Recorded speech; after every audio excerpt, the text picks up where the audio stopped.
छोटू के भाई अब करेंगे आरती से शादी, किया बड़ा खुलासा। और भाई लोग तो हम लोग से हम हेलो फ्रेंड्स, कैसे हो? उम्मीद हो कि अच्छे हो गए। और आज हम बात करे वाला बानी क्रेजी नंबर 1। तो उनका आज वीडियो रिव्यू कंटेंट दिखाए वाला बानी। तो ई वीडियो फोन लगा ली हलो ताकि कुछ गंदा शब्द के प्रयोग कल गई बा, तो हम अपन हेडफोन यूज कर लेता। तो चली जाए आज के वीडियो स्टार्ट करी। नमस्कार दोस्तों, आकाशवाणी का लौड़ा केंद्र में आप सभी का स्वागत है। तो आज हम बात करने वाले हैं लौड़ा एंड लसन पार्ट 2 के बारे में। तो विदाउट एनी डिले लेट गेट कैमरामैन कमा का भौंसड़ा थक भौंसड़ी वाला।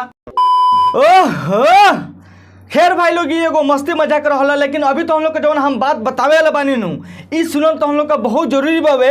तो यही से कहते हैं कि ई वीडियो के नु शुरू से अंत तक ले देखिए लो, तबे जाकर तो हम लोग की मामला समझ में आई। और भाई लोग ई वीडियो में तो हम लोग का हम ऐसा थंबनेल और ऐसा का पोस्टर देखावे वाला बानी के तो हम लोग के देखला के बाद तो हम लोग का मुंह से बस एक ही शब्द निकली कि कौन एक माँ के चुदा ऐसा का पोस्टर बनैले बा।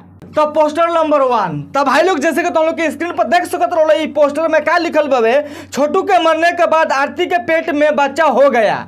अरे तोरी बहन का बुरी में हेलीकॉप्टर पेलो, तोरा मौसा का बच्चा हवे न तोर पाहुन का है तोरी बहन के चोदो। हम तो सर ये न्यूज पहली बार सुनतनी, इतना हम न्यूज देखतनी करीबन आज 10-12 दिन से। सरवाज तक कोनो न्यूज में संका लिखल के आइले ही नहीं के आरती के पेट में बच्चा बावे। तनी भाई लोग तनी हां एडिटिंग स्केल देखत रहलो, एकरी बहन तो का एडिटिंग स्केल अपन आर्ट देख लेले बड़। तो सरवा कोनो प्रेग्नेंट औरत के मुंह पर आरती का फोटो काट के चिपका देले बड़ आ कहत रह कौन चीज के छोटू के मरला के बाद आरती के पेट में बच्चा हो गई। जियालो भौंसड़ी वाला तारे बहन चो तो हनियो लोग के वजह से तो सरू पूरा न्यूज रिपोर्टर का नाम खराब हो गई। बस सार लो न्यूज बनावत रहलो ना पर बहन चो दवावत रहलो, ई तो तहनियो लोग का पता हो। सार लो आदमी जवन मरल लेके तोनो को मुआ देत रहलो आ जवन जिंदा बतावला के तो सरवा बातें अलग बावे। अरे सारा बता नहीं आ जवन आदमी प्रेग्नेंट नहीं के ओकरो का प्रेग्नेंट ई सरवा कर देत रह। बस लास्ट में यह कहल चाहतनी कि ऐसा का फोटो डिजाइनर को कनु मुठ अवार्ड देवे के चाहिए, मतलब झाट अवार्ड देवे के चाहिए ना। मतलब देखत रहो के तरी सरवा एडिट कइले बावे। पोस्टर नंबर 2, छोटू आरती प्रेम चालीसा। वाह ए भैया जी लो, जब इतना अच्छा से तुम लोग गाना बनावत रहो तो कहियो लौड़ो चालीसा बना दलो, ओकरा बाद लहसुन चालीसा बना दलो, ओकरा बाद झाट चालीसा बना दलो, ओकरा बाद अपन बहन चोदवा बोलो सार लो ना। सब आदमी के घर में दुख पड़ल बवे। एगो मतलब प्रेमिका के ओकर प्रेमी मर गई, एगो मतलब बाप के ओकर बेटा खो गई, एगो भाई के ओकर छोट भाई मर गई। ऐसी सब असन के लौड़ा चालीसा तो लहसुन चालीसा बनावा जरूरी बवे और उल्टा पुल्टा न्यूज बनावे लगने के जरूरी बा। पोस्टर नंबर 3, छोटू के भाई अब करेंगे आरती से शादी, किया बड़ा खुलासा।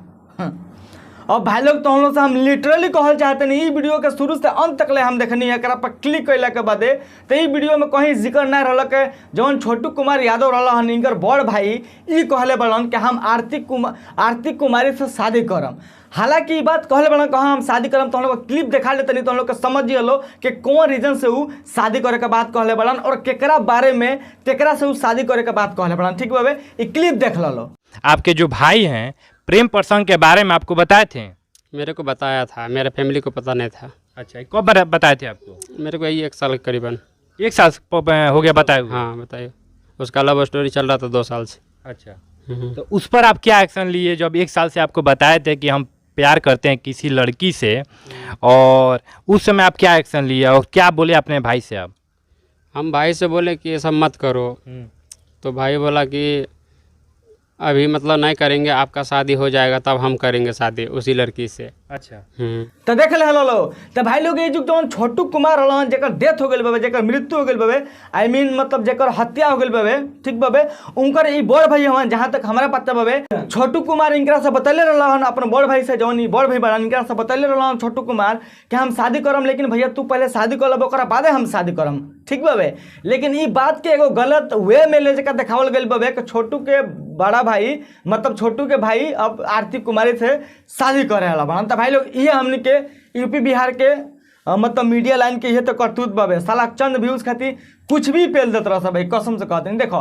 भाई तो उनके कितना गंदा लिख देते चली, कोनो बात नहीं कहे, थंबनेल में अपना गंदा लिख देते, लौड़ा लहसुन झांट कुछ भी लिखते चली, लेकिन केहू के मरला के बाद है ना, ऐसा मरला के बाद ओकरा मतलब नाम पर व्यूज लेवल में बहुत गलत बात बा भाई लोग। भाई जरा भी थंबनेल रहला भाई, भैया जी तरह से हम कोनो दुश्मनी नहीं के, तरह से हाथ जोड़ के हम सॉरी कहना चाहते नहीं, अगर तरह का कुछ अंडसन हम बोल दिले कम तो तरह से कोनो दुश्मनी नहीं के, ना तारा कोनो परिवार से दुश्मनी, बस तरह से हम ये कहना चाहते नहीं कि भाई ऐसा का मतलब कोनो इतना ज़्यादा क्लिक बेट मत मारा कि यार आदमी सोच के कुछ और ही क्लिक करो और वीडियो जला के देखला के बाद कुछ और ही अगर माइंड में चलो आ कमेंट में जाकर तोहरे के उल्टा फुल्टा गरिया का चली आवो।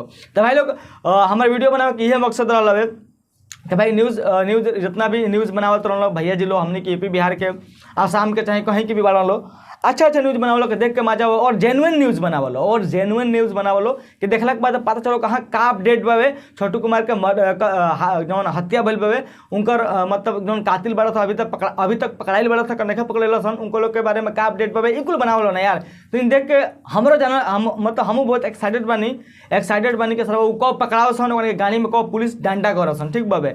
तो ऐसा कौन न्यूज़ बनावलो के देख के अच्छा लगो और हमने के कुछ जानकारी मिल सको। बाकी तो हम लोग की वीडियो देख के अच्छा लगलो तो वीडियो के तहन लोग के ऊपर बाबे भाई लोग, हम लाइक को कमेंट शेयर सब्सक्राइब करे के ना कहम, तहन लोग के ऊपर बाबे। वीडियो अच्छा लगल तो लाइक कर दियो लो, ना लगल तो डिसलाइक कर दियो लो यार। हम तो कहते कि अगर अच्छा ना लगल तो डिसलाइक मार लो, कोनो प्रॉब्लम नहीं के। मिलें जी फिर से नेक्स्ट वीडियो में, तब तक के लिए बाय।